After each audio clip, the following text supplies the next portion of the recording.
Shalom, sisters. This is Straightway Georgia, and we're going to be making a video today on how to make homemade enchilada sauce.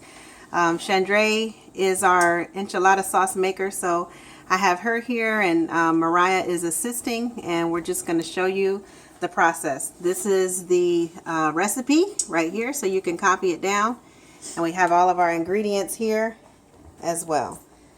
All right, Sister Chandray, what do we do first? Okay, first of all, we start with the flour. Normally the recipes tell you to put the oil in and heat the oil first and then add your flour.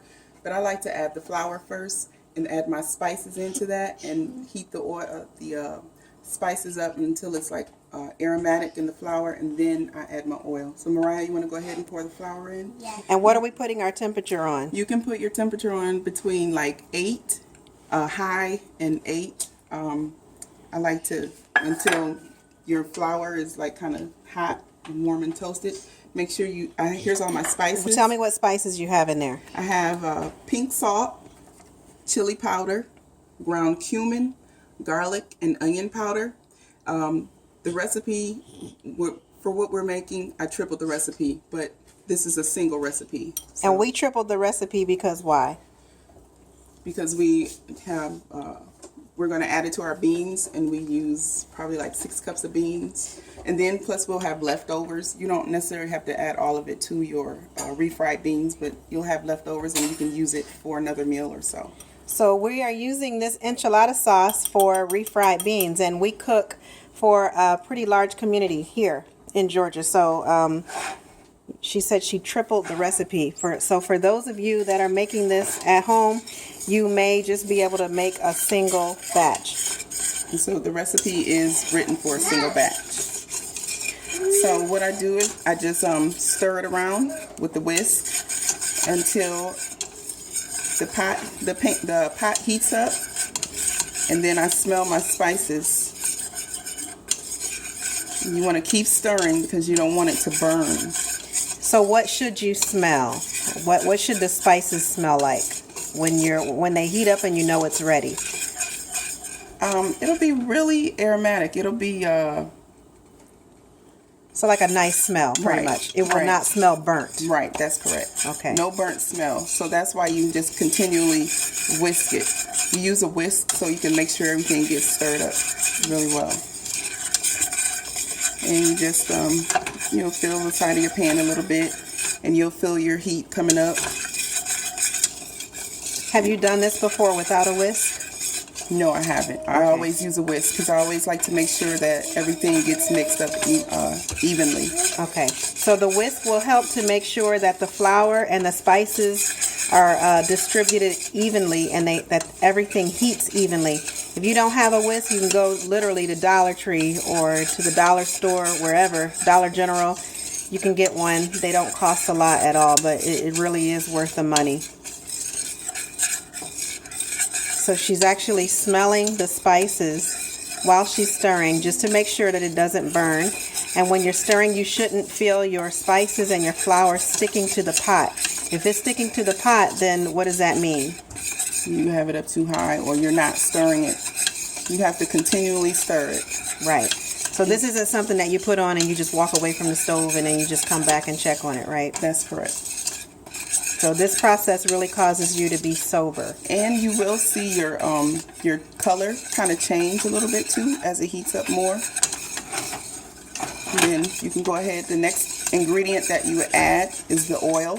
Okay. So we have the oil. How much oil is this? This is 3/4 cup. 3/4 of a cup. So because we tripled it, it's 3/4 of a cup. A single batch, it would be 1/4 of a cup.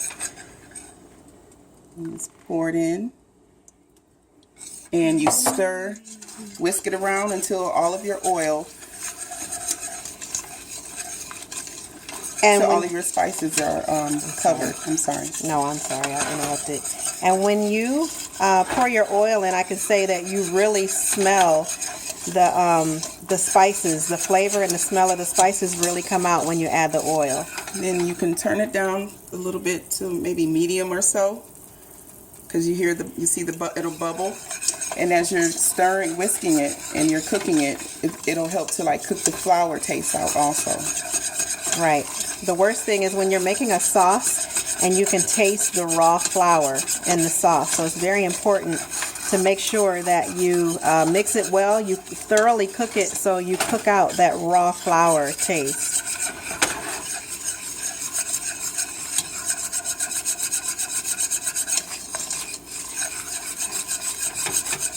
We used to buy our own enchilada sauce because we didn't know how easy it was to make it. And once you make it for the first time, homemade, you're not going to want to buy another can of store-bought enchilada sauce again.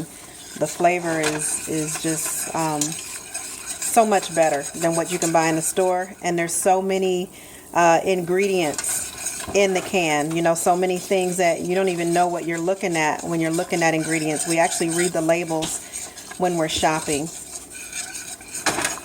And we also use a this can, the recipe calls for 1 8-ounce can of tomato sauce, but we like to use the crushed tomatoes because it has a little texture and it helps to it'll thicken it more too. The flour is used for a thickener, but the crushed tomatoes add a little texture to it, so it'll be a little thicker. So this is just crushed tomatoes. The ingredients in the crushed tomatoes is simply tomatoes, salt, and a little citric acid, which is just like vitamin C or lemon or whatever, just to preserve the tomatoes. Okay, so I'm going to go ahead and add my tomato sauce to it. I'm going to step back, Mariah. Step back. So you can turn your fire down a little bit. So she's got the temperature now turned down between 2 and 4. She's added the tomato sauce.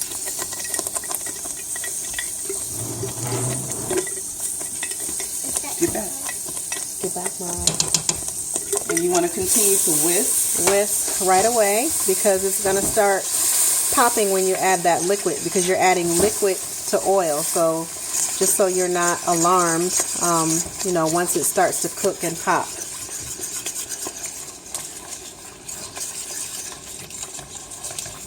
And you can even adjust your heat from here as well as needed. But you still want it to be able to cook. You just don't want it to cook too fast or too slow. Right, and as you can see, it's getting thicker. And so I like to stir it up really well and let it cook a little more before I add the water.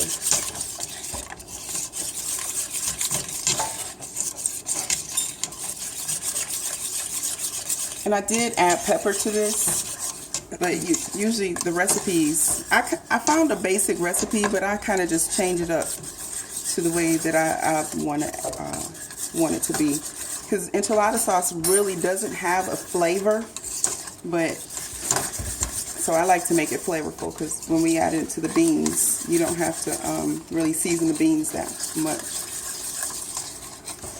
You see the color is changing. No, go ahead. You get a pretty dark brown.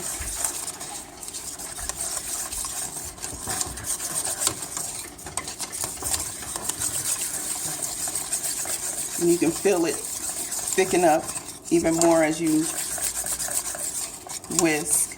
And then what I'll do is I'll go ahead and add my water. It calls for 1.5 cups of water, but since we tripled it, it'll be 4.5 cups. But I did like 4 cups. And it'll thin out pretty much, but once you add your water and you whisk it, then you'll let it simmer for about 20-25 minutes and it'll thicken up. It'll thicken back up.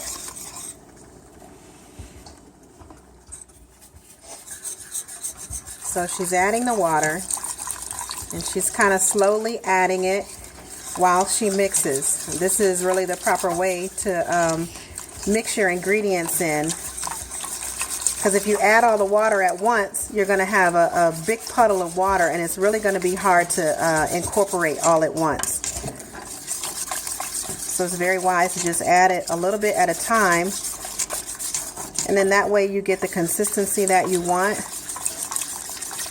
The worst thing is when you're making a sauce and you add too much water and then you have to go back and try to fix it and thicken it. But if you slowly add, if you cook with patience, then you pretty much get the consistency that you want and you don't have to go back and try to fix something.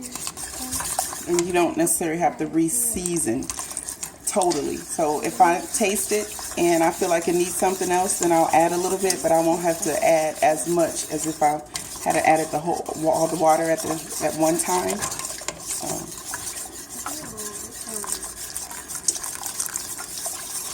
And like we said, we're going to have a video, another video showing how we make our refried beans. So we thought it would be good to show you how we make the enchilada sauce first. And then when we have the video for the refried beans, you'll see how we actually got that sauce. This is just a regular prep day for us. We're going to have the Mexican layer dip that Straightway Tennessee makes.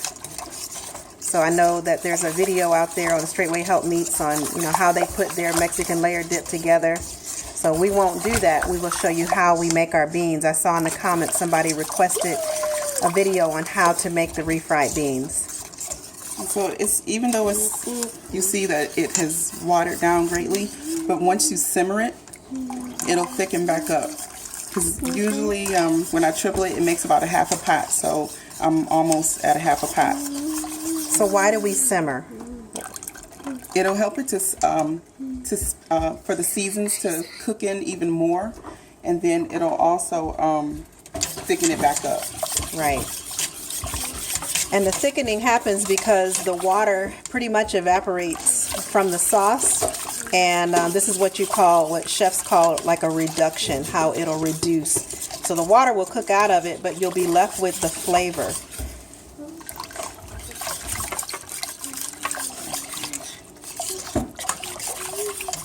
And if this seems very elementary, I apologize. I don't want to assume that someone knows specific terms or why we do things. It's just, just good information to have. So what I will do is go ahead and I'll let it come up to a boil again, and then I'll turn it down. And in 20 minutes, when I open it up, and if it's too thick, then the remaining water that I have, then I'll add just a little more, just to kind of thin it out, but still have a thickness. It'll still have a thickness to it. Right. So we did not use all of our water, as you can see here, but we're going to let it cook. We're going to let it reduce. She said for 20 minutes, and then she'll go back and look at it and see. Let me just show you. She turned the heat back up to high, just so it can boil. So it can boil. And then if it needs adjusting, you can always adjust with the water. If it's too thick, she'll add more water to thicken it up. So we'll come back and we'll show you what it looks like in about 20 minutes, right? Yes, ma'am. Okay. Now, are we going to let this boil on high for 20 minutes? No, ma'am. I'm sorry. I'm only going to let it come up to a boil. Once it's at a rolling boil, then I will turn it down to low and then let it simmer for 20 minutes. Okay. So we're only putting the heat on high until the mixture comes to a boil. Once it comes to a good rolling boil, we'll turn it down to low and we'll let it simmer for 20 minutes. So we'll be back and we'll show you what it looks like after that. We'll be back. Okay, so it didn't quite cook for the full 20 minutes, but we have the consistency that we want. How long did it cook, Sister Chandra? Actually, probably about 5 minutes or so, because I let it get up to a really good rolling boil, and then I turned it down, and I continued to whisk it, and so there still has the thickness, so I didn't add any more water. And then if it coats the back of the spoon like that, it's pretty much at the thickness that you want. You still can let it simmer, because as you can see, there's still like a little bit of the spices, the chili powder in there.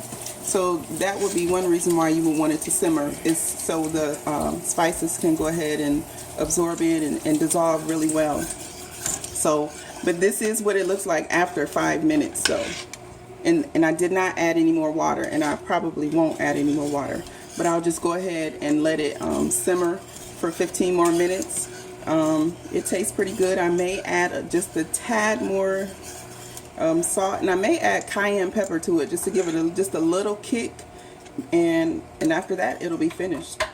But, I'm sorry. I'm sorry. But that is how you know it's it's at the thickness that you want it to be when it coats the back of the spoon like that. Okay.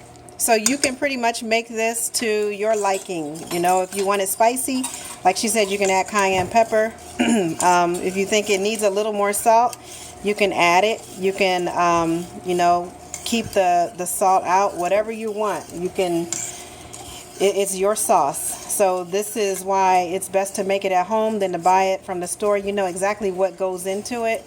And you don't have all the fillers and the additives and the preservatives that you will get from the store. So that's all we got.